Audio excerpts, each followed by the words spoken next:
United States?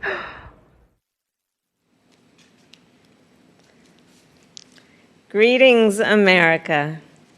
It is truly an honor to be speaking with you tonight. That I am here tonight is a testament to the dedication of generations before me, women and men who believed so fiercely in the promise of equality, liberty, and justice for all. This week marks the 100th anniversary of the passage of the 19th Amendment, and we celebrate the women who fought for that right. Yet so many of the Black women who helped secure that victory were still prohibited from voting long after its ratification. But they were undeterred. Without fanfare or recognition, they organized and testified and rallied and marched and fought, not just for their vote, but for a seat at the table. These women and the generations that followed worked to make democracy and opportunity real in the lives of all of us who followed. They paved the way for the trailblazing leadership of Barack Obama and Hillary Clinton. And these women inspired us to pick up the torch and fight on.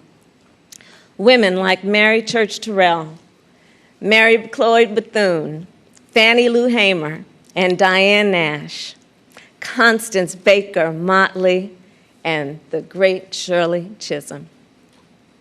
We're not often taught their stories, but as Americans, we all stand on their shoulders. And there's another woman whose name isn't known, whose story isn't shared, another woman whose shoulders I stand on, and that's my mother, Kamala Harris. She came here from India at age 19 to pursue her dream of curing cancer. At the University of California, Berkeley, she met my father, Donald Harris, who had come from Jamaica to study economics. They fell in love in that most American way while marching together for justice in the civil rights movement of the 1960s. In the streets of Oakland and Berkeley, I got a stroller's eye view of people getting into what the great John Lewis called good trouble. When I was 5, my parents split, and my mother raised us mostly on her own. Like so many mothers, she worked around the clock to make it work, packing lunches before we woke up and paying bills after we went to bed, helping us with homework at the kitchen table and shuttling us to church for choir practice.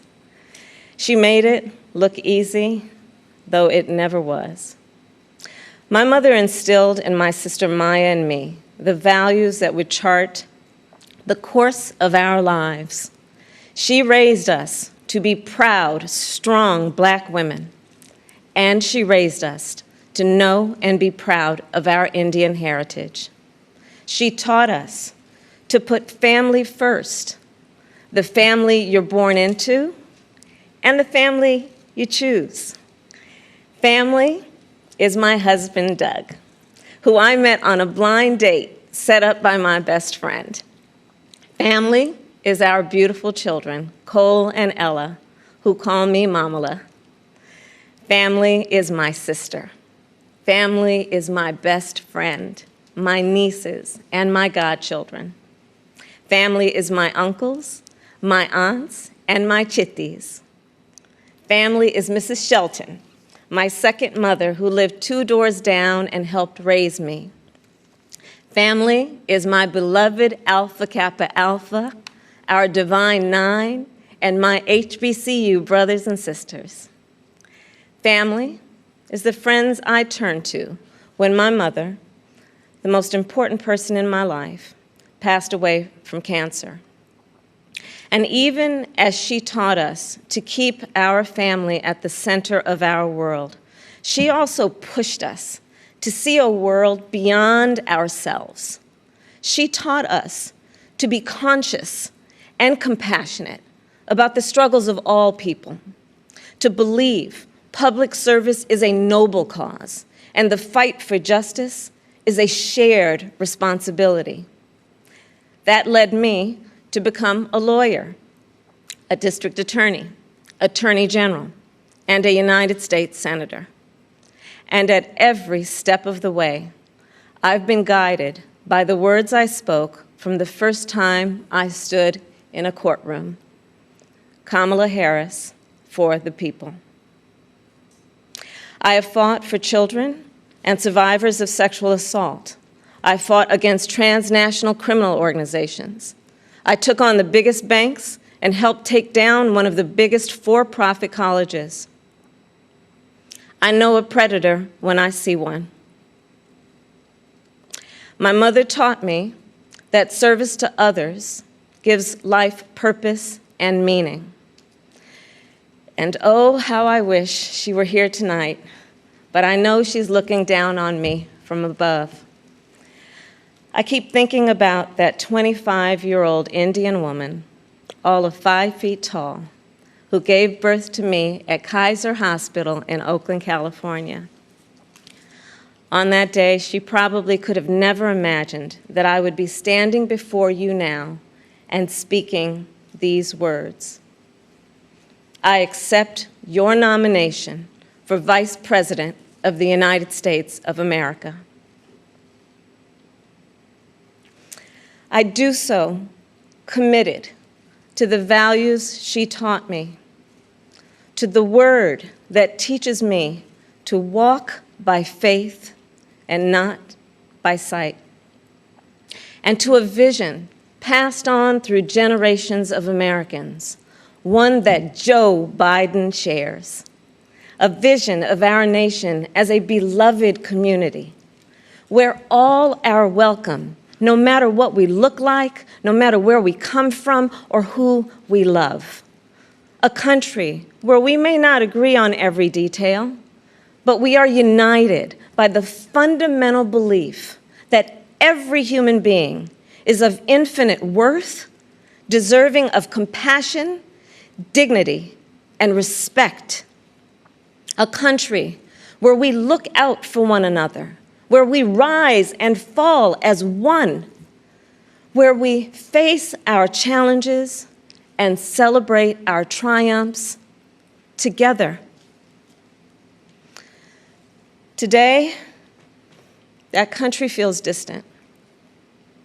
Donald Trump's failure of leadership has cost lives and livelihoods. If you're a parent struggling with your child's remote learning, or you're a teacher struggling on the other side of that screen, you know what we're doing right now is not working. And we are a nation that is grieving the loss of life, the loss of jobs, the loss of opportunities, the loss of normalcy, and yes, the loss of certainty. And while this virus touches us all, we got to be honest, it is not an equal opportunity offender. Black, Latino, and Indigenous people are suffering and dying disproportionately. And this is not a coincidence. It is the effect of structural racism, of inequities in education and technology, healthcare and housing, job security and transportation, the injustice in reproductive and maternal health care, in the excessive use of force by police, and in our broader criminal justice system. This virus, it has no eyes, and yet it knows exactly how we see each other and how we treat each other. And let's be clear, there is no vaccine for racism. We've got to do the work. For George Floyd, for Breonna Taylor, for the lives of too many others to name, for our children, and for all of us. We've got to do the work to fulfill that promise of equal justice under law. Because here's the thing, none of us are free until all of us are free. So we're at an inflection point. The constant chaos leaves us adrift. The incompetence makes us feel afraid. The callousness makes us feel alone. It's a lot. And here's the thing. We can do better and deserve so much more. We must elect a president who will bring something different, something better, and do the important work. A president who will bring all of us together, Black, white, Latino, Asian, Indigenous, to achieve the future we collectively want. We must elect Joe Biden. And I will tell you, I knew Joe as vice president. I knew Joe on the campaign trail. And I first got to know Joe as the father of my friend. So Joe's son, Beau, and I served as attorneys general of our states, Delaware and California. During the Great Recession, he and I spoke on the phone nearly every day, working together to win back billions of dollars for homeowners from the big banks that foreclosed on people's homes. And Beau and I, we would talk about his family, how as a single father, Joe would spend 4 hours every day riding the train back and forth from Wilmington to Washington. Beau and Hunter got to have breakfast every morning with their dad. They went to sleep every night with the sound of his voice reading bedtime stories. And while they endured an unspeakable loss, those two little boys always knew that they were deeply, unconditionally loved. And what also moved me about Joe is the work that he did as he was going back and forth. This is the leader who wrote the Violence Against Women Act and enacted the assault weapons ban, who as vice president implemented the Recovery Act, which brought our country back from the Great Recessions. He championed the Affordable Care Act, protecting millions of Americans with pre-existing conditions, who spent decades promoting American values and interests around the world. Joe, he believes we stand with our allies and stand up to our adversaries. Right now, we have a president who turns our tragedies into political weapons. Joe will be a president who turns our challenges into purpose. Joe will bring us together to build an economy that doesn't leave anyone behind, where a good-paying job is the floor, not the ceiling. Joe will bring us together to end this pandemic and make sure that we are prepared for the next one. Joe will bring us together to squarely face and dismantle racial injustice, furthering the work of generations.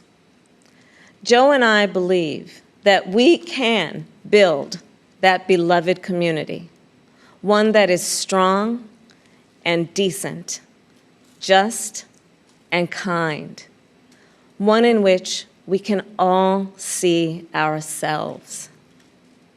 That's the vision that our parents and grandparents fought for, the vision that made my own life possible, the vision that makes the American promise, for all its complexities and imperfections, a promise worth fighting for.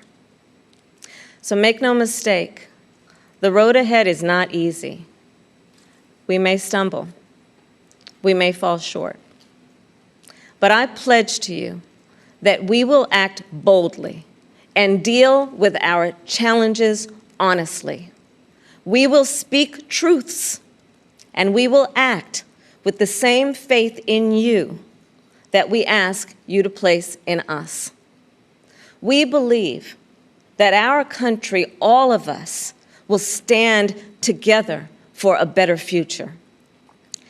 And we already are. We see it in the doctors, the nurses, the home health care workers, and frontline workers who are risking their lives to save people they've never met. We see it in the teachers and truck drivers, the factory workers and farmers, the postal workers and poll workers, all putting their own safety on the line to help us get through this pandemic. And we see it in so many of you who are working, not just to get us through our current crisis, but to somewhere better. There's something happening all across our country. It's not about Joe or me. It's about you. And it's about us. People of all ages and colors and creeds who are, yes, taken to the streets, and also persuading our family members, rallying our friends, organizing our neighbors, and getting out the vote. And we have shown that when we vote, we expand access to health care and expand access to the ballot box and ensure that more working families can make a decent living. And I'm so inspired by a new generation. You are pushing us to realize the ideals of our nation, pushing us to live the values we share: decency and fairness, justice and love. You are patriots who remind us that to love our country is to fight for the ideals of our country.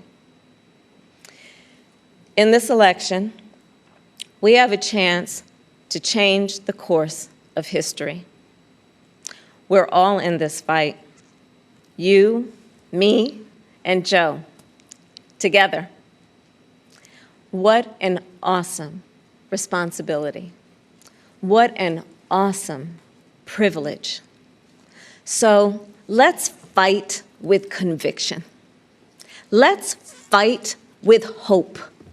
Let's fight with confidence in ourselves and a commitment to each other, to the America we know is possible, the America we love. And years from now, this moment will have passed, and our children and our grandchildren will look in our eyes, and they're going to ask us, where were you when the stakes were so high?